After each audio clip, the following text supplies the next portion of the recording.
my wife Michelle and my daughter Sylvia. Halo para pejuang rupiah dan pejuang BLT, gimana rebahan hari ini? Di film yang akan saya ceritakan ini tidak cocok sekali untuk kaum rebahan. Karena kali ini saya akan menceritakan film dengan genre sains dan fiksi yang disutradarai oleh Andrew Niccol yang berjudul In Time. Pemeran utama di film ini yaitu Justin Timberlake yang sebagai Will Shaw dan Amanda Seyfried sebagai Sylvia. Juga tidak kalah pentingnya di sini ada Cillian Murphy sebagai Raymond Lyons yang mengatur waktu. Oke, tanpa basa-basi, kita langsung aja ke alur ceritanya.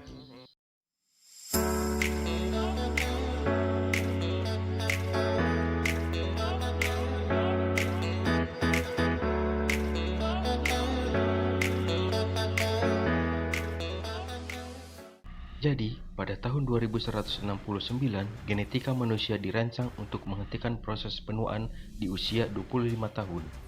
Pada saat umur mereka 25 tahun, mereka akan diberikan waktu 24 jam di mana waktu itu harus mereka gunakan untuk bekerja dan dibayar oleh waktu.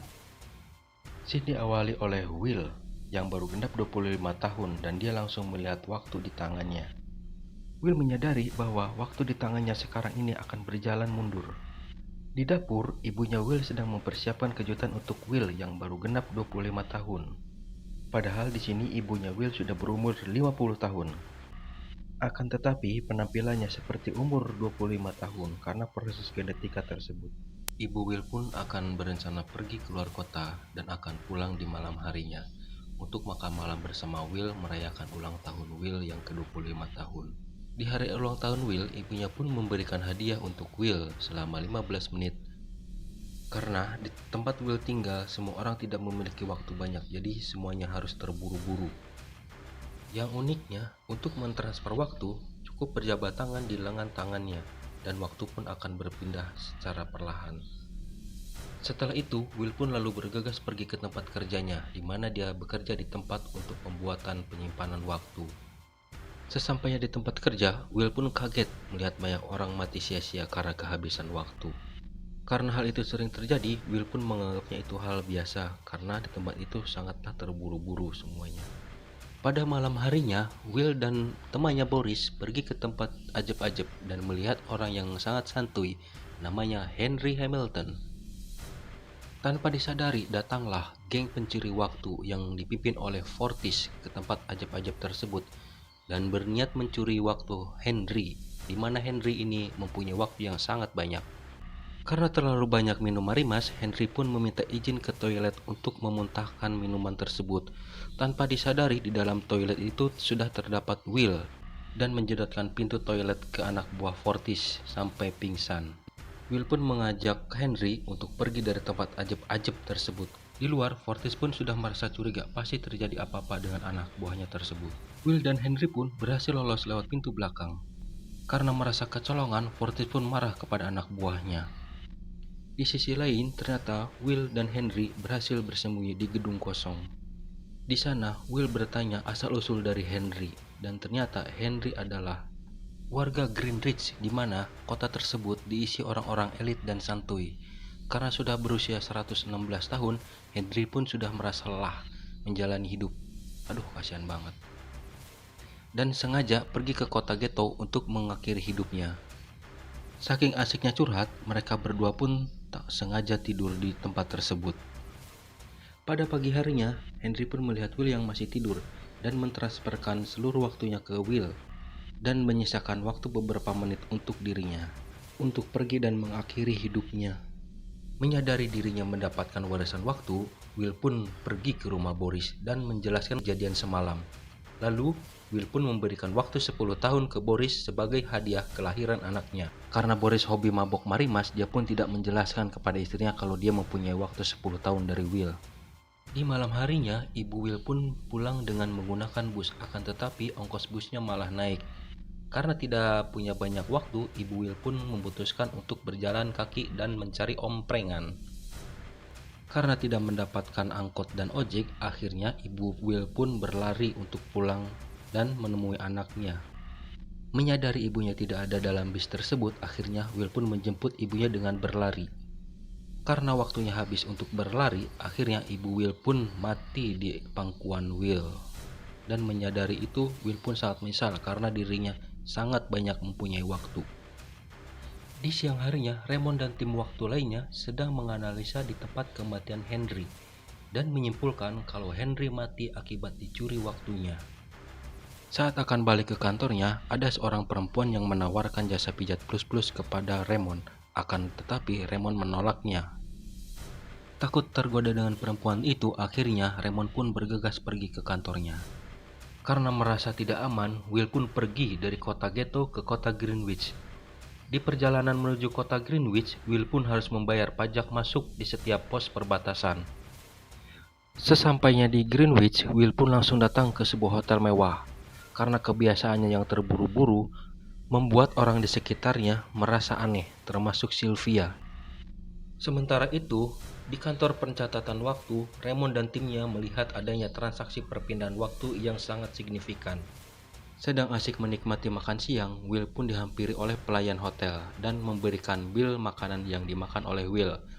Dan pelayan tersebut memberitahu kalau Will sangat terburu-buru. Karena sudah berbaik hati, pelayan itu pun diberi tips waktu oleh Will. Di sisi lain, Sylvia pun terus memperhatikan sikap terburu-burunya Will. Pada malam harinya, Will pun diajak teman barunya untuk bermain poker.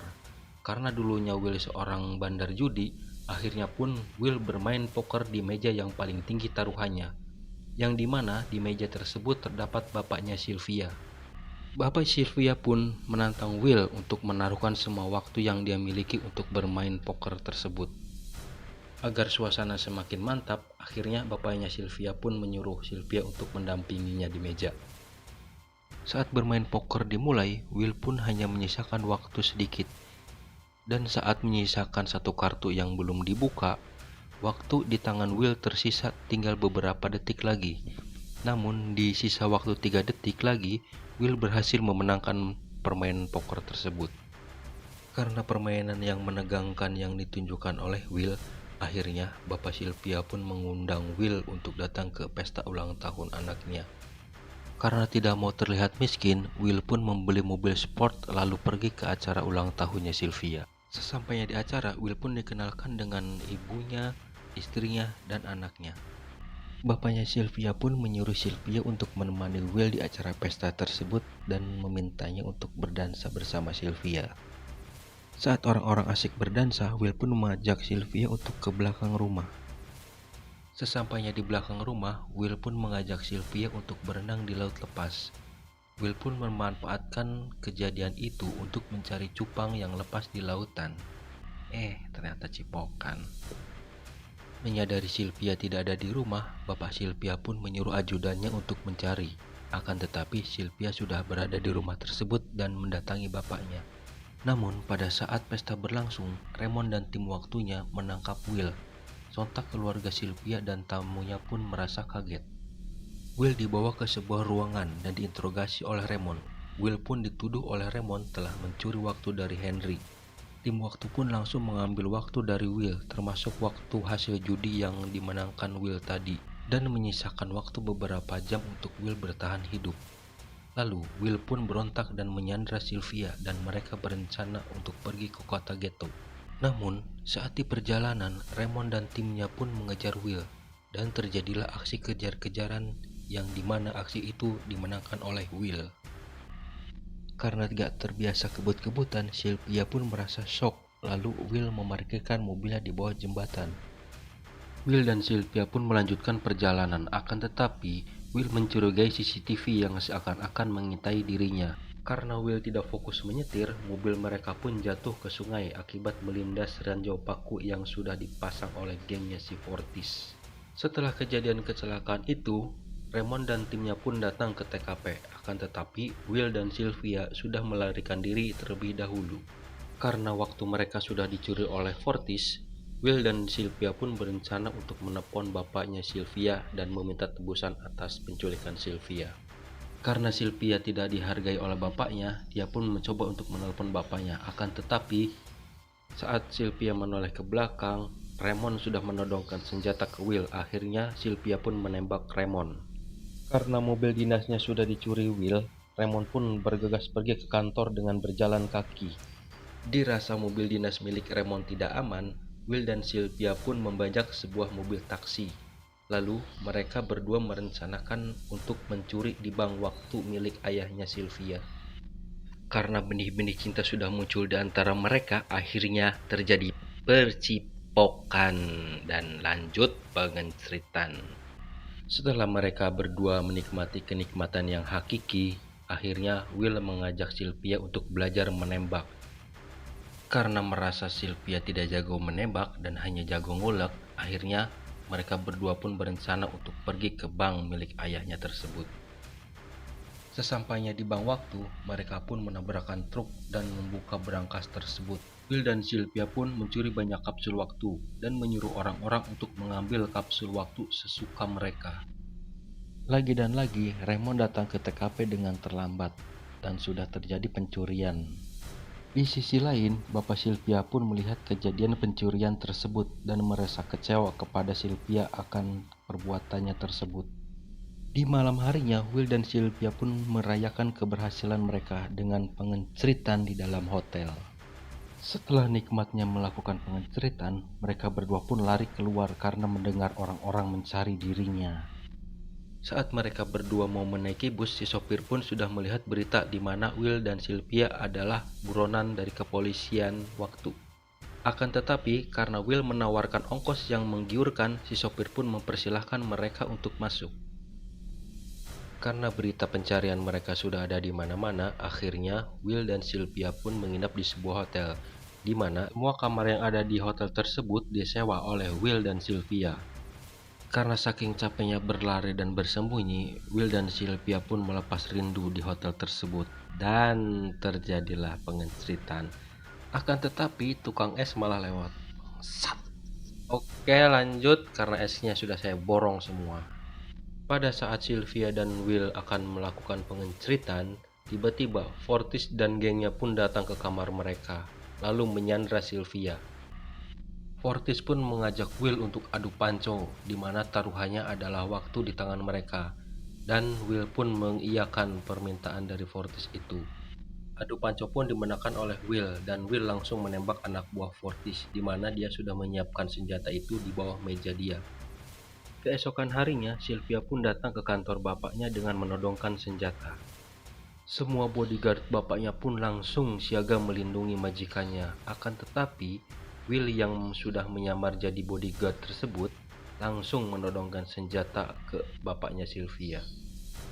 Akhirnya, Will dan Sylvia pun berhasil mencuri kapsul waktu 1 miliar tahun milik bapaknya dan langsung bergegas pergi ke kota Ghetto. Mengetahui hal itu, Raymond pun langsung mengeluarkan skill Fast and Furious-nya dan langsung mengejar Will dan Sylvia. Setelah berhasil melewati penjagaan anak buahnya Raymond, Will dan Sylvia pun langsung menuju ke stasiun waktu, di mana dia memberikan waktu tersebut untuk dibagi-bagikan ke masyarakat ghetto. Singkat cerita, Will pun berhasil membunuh Raymond di tempat terpencil. Akan tetapi, Will dan Sylvia lupa di mana waktu di tangan mereka tinggal beberapa menit lagi. Will pun langsung bergegas pergi ke mobil Raymond untuk mengisi waktu, lalu kembali lagi ke Sylvia. Karena tidak mau kejadian dulu terulang lagi, Will pun langsung bergegas pergi menuju Sylvia dan mentransferkan waktunya. Akhirnya mereka pun selamat.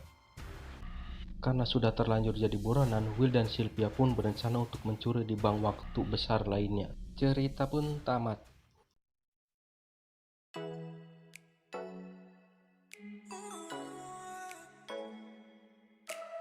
Oke, segitu saja rangkuman cerita dari filmnya In Time. Kesimpulannya mungkin apapun pekerjaan kita, apapun kondisi kita dan keadaan kita saat ini, tetaplah semangat dan manfaatkan waktumu sebaik mungkin.